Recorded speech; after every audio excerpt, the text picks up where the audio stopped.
Ini tidak ada yang sponsori. Ada sih, saya sendiri yang sponsori. Jadi kebetulan AIDS Club juga mensponsori. Jadi ini kerjasama antara Ahmad Dhani dan AIDS Club. Jadi kalau ada tulisan present nggak ada, red line juga nggak ada. Ini bingung kita mau bilang ini presentnya gimana. Mungkin juga bisa Ahmad Dhani dan AIDS Club present gitu ya, present. Konser musik yang didasari karena hobi. Jadi kalau nggak karena hobi, saya rasa agak sulit sebuah band untuk bisa memainkan sebuah lagu, 21 lagu ya kita akan bawakan.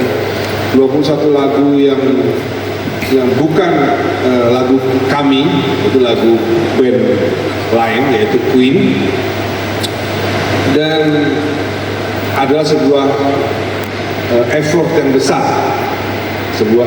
besar untuk mempelajari 21 lagu dan memainkannya dengan sebaik-baiknya, dan mengundang Jeff Scott-Soto datang dari Amerika untuk kesini.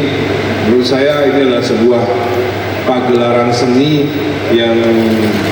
yang unik, yang idealis, dan kita berharap kita bisa share berliannya daripada Queen ya. Lagu-lagu Queen itu kita anggap berlian, dan kita bisa share kepada khalayak penikmat musik di Jakarta untuk bisa, mungkin mereka yang belum benar-benar jadi Queen fans mungkin juga bisa akhirnya bisa mengerti bagaimana indahnya komposisi daripada lagu-lagu Queen yang akan kita mainkan nanti tanggal 4 Agustus di 2024, juga di Jogja tanggal 7 Agustus 2024 di Dewa 19 Ristrografi di Jogja, sekalian opening daripada restoran tersebut. Dan ini adalah sebuah pagelaran musik yang didasari karena hobi. Jadi bukan karena ingin mencari popularitas atau karena ingin mendapatkan materi ya. Jadi kita membuat acara ini benar-benar ini sebuah peristiwa budaya di mana band terbaik di Indonesia memainkan lagu-lagu komposisi, 21 lagu komposisi daripada band terbaik di dunia. Saya rasa ini adalah sebuah pagelaran yang cukup langka menurut saya. Dan selebihnya kalau ada yang mau bertanya, silakan bisa bertanya kepada Jeff juga. Sebelumnya Jeff akan memberikan sepatah dua kata untuk para wartawan di sini. Jeff? Ya, sebentar Mas Dhani. Oh, belum? Oh, ya udah ada yang Mas Dhani, bilang guys. Mas Dhani masih ada saya yang jadi MC moderatornya. Thank you Mas Dhani, tepuk tangan dulu dong untuk legend kita ini. So this is your turn, Jeff. I want to ask the first question. Why do you want to collaborate with Dewa 19 in Almost Queen concert? Well, it's a long answer because when I came here last year to do Bohemian Rhapsody and Rosanna, I didn't know that Danny was such a big Queen fan the way he is. When we were recording Bohemian Rhapsody in the studio, we start talking a lot about Queen. I'm a Queen fanatic. I'm crazy Queen fan. And then I found out Danny is bigger Queen fan than me. So we were talking so much, the whole conversation, we drove everybody around us crazy because all we talk about is Queen. And when we did the stadium tour last year, Danny said, you have to come back, we have to do a Queen tribute, Almost Queen concert come to Indonesia. So this is, it's a joy for me because we share the same love for this amazing band, this amazing music. But for me to come back to Indonesia to do this with Dewa and for the Indonesian people, it's really exciting. So the idea was last year, right? Yes. Oh, okay. The second question, you collaborate with Brian May as well. Yes. What was that project like? Brian and I, we share the stage on, mostly there's the keyboard player from Queen, Spike Edney. He has a side group called the SAS Band. It's Spike's all-star band. And he does a lot of gigs, his corporate shows, his live shows, he does a lot of things. I did a lot of those shows with Spike, and sometimes Brian would play with us, sometimes Roger would play with us. And one time I got to play with Brian and Roger in Los Angeles when they got the star on the Hollywood Walk of Fame. And that was in 2001, I think, something like that. So I've known them both for a very long time. The last time I played with Brian was in Armenia at the Starmus convention. That was in 2022. So we shared the stage many times, but never as a Queen event or something that has to do with just Queen. It's always collaborating with other people. Okay, thank you, Jeff. Jadi Mas Jeff ini, so I can call you Mas Jeff. Mas Jeff is a brother Jeff. Mas Jeff. Oke, Mas Jeff, Mas Dani, Mas Andra, dan Mas Yuke. Oke, katanya Mas Jeff, ya memang idenya tuh spontan tahun lalu karena baru tahu ketika ada proyek sebelum ini Mas Jeff dengan Mas Dani baru tahu kalau Mas Dani ini adalah fans beratnya Queen ya. Sehingga terjadilah hari ini dan tadi sudah saya tanyakan juga dia pernah punya proyek dengan Brian May ya.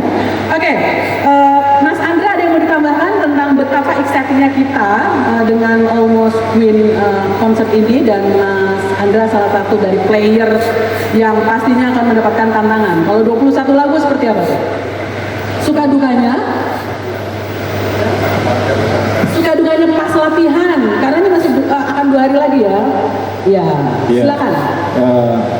Ya pastinya sangat-sangat menantang karena kita sebelumnya belum pernah saya sendiri maupun bersama Dewa Madani bikin suatu tribute seperti Almost Queen ini dan seperti yang kita tahu lagu Queen itu nggak ada yang mudah. Lagu Queen itu cukup membuat apa ya kita nguliknya itu lumayan lama dan kita latihan latihan hari ini nih ya latihan terus nggak langsung beberapa hari lagi mungkin seminggu lagi kita latihan lagi itu udah lupa lagi semua. Kenapa itu? Nggak tahu mungkin juga ya tapi Susah ya memang ya? terutama YouTube ya. Kenapa Mas? Yang paling tua dia soalnya udah susah gila jadi ya itu tapi cukup menantang, cukup menyenangkan, cukup fun untuk mengulik lagu-lagu Queen. Ya, dan kita terakhir ini berapa hari ini kita latihan terus. Ya mau pas main nanti nggak ada yang lupa. Band legend yang terbangnya tinggi kita pastinya percaya lah ya Mas Andra sudah bisa. Bagaimana dengan Mas Yuko? Lagu apa sih yang paling susah Mas Yuko untuk aransemen bassnya? Bicycle Race, Mustafa Ibrahim. Mustafa Ibrahim. Emang lu main masih laras? Susah banget, tapi hampir semua di lagu itu banyak pernak-pernik not bass yang menurut saya belum pernah ketemu di band lain. Jelimet banget, makanya harus fokus latihan. Pastinya ya, masih 2 hari lagi, masih keburu malam. Masih ada. So, Jeff, what's Queen song which relate to your life? The lyric, I mean. That's a very difficult question because Queen has been around for 50 years or whatever you want to, however many years they've been together. And when you're younger, you relate to certain songs. In the middle of your life, you relate to other songs. Now that I'm older, I relate. Not old. Well, older. I'm not old, I'm older. Okay, older. You find a different a different reason for different lyrics and different songs. And I think the song that really resonates with me the most is These Are the Days of Our Lives, because it's a song about reflection. It's a song about family, watching the kids grow up, watching yourself getting older, and taking all the experience in life and now passing it on to the next generation. So I think this song means more to me now than the other Queen songs in the past. That's the wise answer. Tepuk tangan dulu dong untuk Mas Jeff. Okay, I have a lot question for you. I have a lot of answers for you. Thank you, baby. Okay, Dewa 19 is one of the big band in Indonesia. So, what do you think about Ahmad Dhani, the leader, the big musician? Any answer about Dhani? What do you think? Can I curse? He's a badass motherfucker. That's all I can say about Ahmad Dhani. Mas Yuka diterjemahin. Mas Jeff please bisa mengeluarkan tulisan tadi. Sorry, bercanda ya. Oke. So, go ahead. What's that? The answer. I just gave you the answer. Oh, He's a that's badass simple. motherfucker. That's it. In every way. As a person, as a musician, as a politician, as a public figure, he's a badass motherfucker. So you are brother now, right? When we were on the stage last year on the stadium tour, I said, back here on the keyboards, my brother from another mother. And this is what we say to each other now. He's my brother from a different mother. So you are a part of the Dhani's families because Dhani is have a blood Germany and Europe. I mean, yeah. Yeah. Okay.